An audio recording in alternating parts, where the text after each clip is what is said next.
Oslo, viens! Bon, j'avais quelque chose à te demander, Oslo.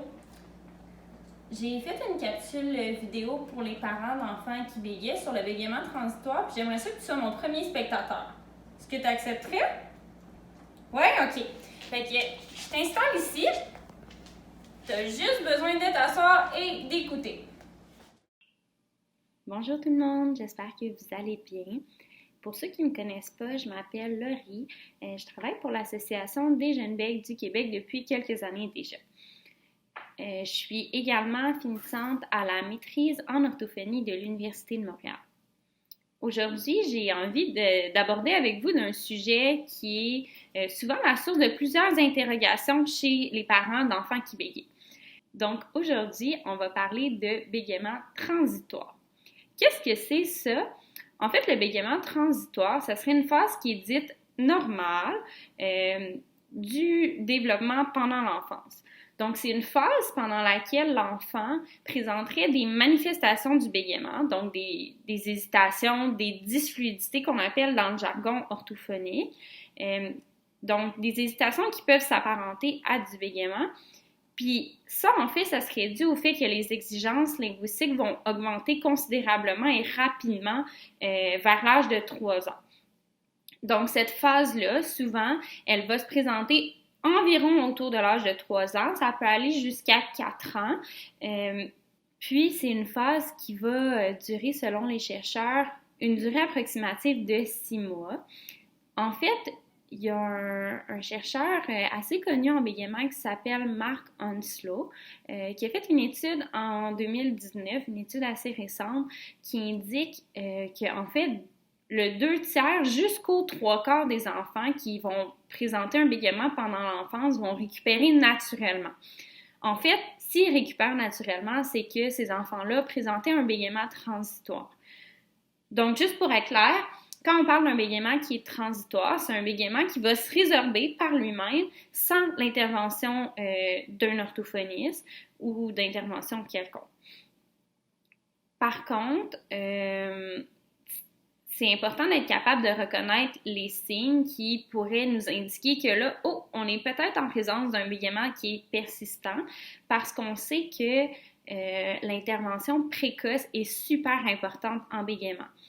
Donc, ce que les orthophonistes conseillent en général, en fait, c'est d'attendre 6 mois pour consulter après le début de l'apparition des premières hésitations chez votre enfant pour s'assurer qu'on n'est pas dans une phase de bégaiement qui est transitoire. Par contre, c'est sûr qu'il y a certaines exceptions. On a certains indicateurs qui vont comme être des petits sons de cloche qui vont en fait nous indiquer que peut-être que l'on est en présence d'un bégaiement persistant. Je vous les nomme parce que c'est des signes qui, comme parents, pourraient vous indiquer que même si le 6 mois n'est pas terminé, ça vaudrait la peine peut-être d'aller consulter un orthophoniste pour avoir une expertise, un regard clinique sur le cas de votre enfant.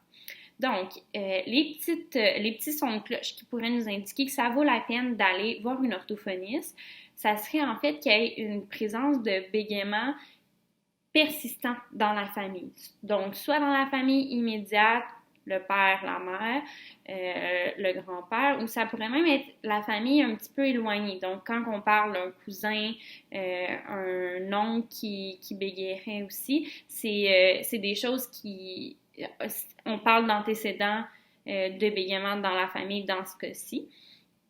Donc, le deuxième indicateur, ça serait si vous avez l'impression que les hésitations s'amplifient dans le temps. Si vous avez l'impression que là, ça devient de plus en plus présent et peut-être de plus en plus long à chaque fois, ça, c'est un indicateur qui pourrait nous indiquer que ça vaudrait la peine d'aller consulter en orthophonie. Une autre chose qu'il faut surveiller, en fait, c'est la présence de mouvements associés. Quand on parle de mouvements associés, on va référer à des mouvements ou des tensions du visage ou du cou qui viennent pendant les moments de dysfluidité ou pendant les hésitations. Par exemple, si je vous fais un petit blocage, bonjour, ici, je ne sais pas si vous avez vu, j'ai eu un mouvement de tension des sourcils en même temps que mon moment de bégaiement. Donc, ici, on parlerait de mouvements associés. Des mouvements associés, là, c'est super variable d'une personne à l'autre. Donc, ça pourrait être des mouvements des sourcils, comme je vous ai fait, ça pourrait être des clignements d'yeux, ça pourrait être des tensions au niveau du cou, ça pourrait être un enfant qui va aller porter sa main à sa gorge. Donc, il y a tout plein de mouvements qui peuvent être associés au bégaiement. Il faut juste surveiller, en fait, s'il y a la présence de mouvements du visage ou de tensions qui surviennent vraiment pendant les moments de bégaiement. Ici, on parlerait de mouvements associés.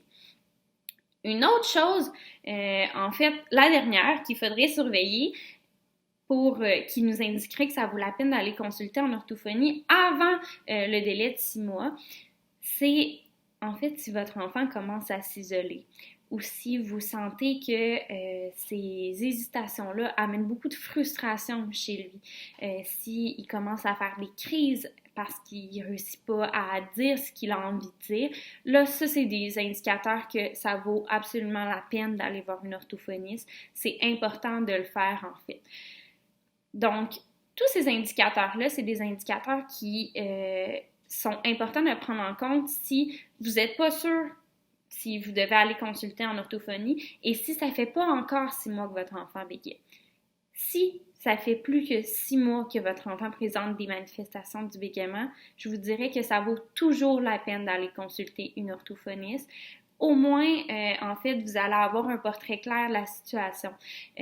Donc, je vous le rappelle, là, quand on parle de bégaiement transitoire, en général, on parle d'une phase de 6 mois. Donc, ça vaut la peine d'aller consulter en orthophonie, surtout qu'on sait qu'une intervention qui est précoce est beaucoup plus efficace qu'une intervention qui va être faite un petit peu plus tardivement. Donc, ça, c'était mes trucs pour quand aller consulter. J'espère que ça vous a aidé et j'espère que j'ai pu répondre à certaines de vos questions. C'est tellement intéressant que je vais prendre des notes. Est-ce que tu veux me faire un résumé? Donc, ça, on fait juste un petit résumé. Qu'est-ce que c'est le bégaiement transitoire? C'est une phase de bégaiement qui est dite normale. C'est une phase qui va durer en général 6 mois. Ça vaut la peine d'aller consulter avant si on remarque du bégaiement dans la famille, une présence de mouvements associés, de la frustration chez votre enfant, de l'isolement et puis si vous avez l'impression que le bégaiement s'intensifie dans le temps. Sinon, après 6 mois, on va consulter une orthophoniste. Le meilleur conseil que je pourrais vous donner, c'est si vous ressentez une inquiétude par rapport au bégaiement de votre enfant, ça vaut la peine d'aller consulter en orthophonie, même si ça fait pas 6 mois. L'orthophoniste va en général vous proposer des rencontres de monitoring, donc des rencontres qu'on appelle contrôle, où elle va pouvoir surveiller la parole de votre enfant. Puis après, si ça vaut la peine de faire une intervention, bien, elle va déjà connaître le profil de votre enfant, la relation de confiance va déjà être entamée. Donc, c'est jamais perdu d'aller consulter. Puis, si ça peut ne serait-ce que vous rassurer par rapport à ce que vous observez chez votre enfant, bien, je pense que ça vaut amplement la peine. Donc, c'était mon petit conseil par rapport au bégaiement transitoire. J'espère que ça a pu vous éclairer. Si jamais vous avez d'autres questions auxquelles je n'ai pas répondu par rapport au bégaiement transitoire, ça va me faire plaisir d'y répondre. Vous pouvez les mettre dans les commentaires de la vidéo. Si vous avez d'autres sujets que vous voudriez qu'on aborde, vous pouvez également nous les écrire, soit dans les commentaires toujours, ou vous pouvez nous écrire tout simplement un message en privé, puis ça va nous faire plaisir d'aborder ces sujets-là avec vous. Vous pouvez également nous rejoindre à notre adresse courriel info@ajbq.qc.ca. Finalement, j'ai envie de vous dire que si vous désirez nous encourager, si vous désirez nous aider à poursuivre notre mission à l'AJBQ, n'hésitez pas à devenir membre sur le site Internet.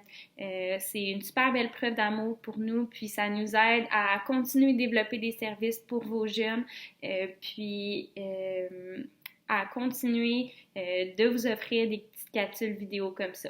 Donc, j'espère que ça vous a éclairé, puis on se revoit dans une prochaine capsule vidéo. Merci tout le monde, au revoir. Elle explique tellement bien, ma maîtresse.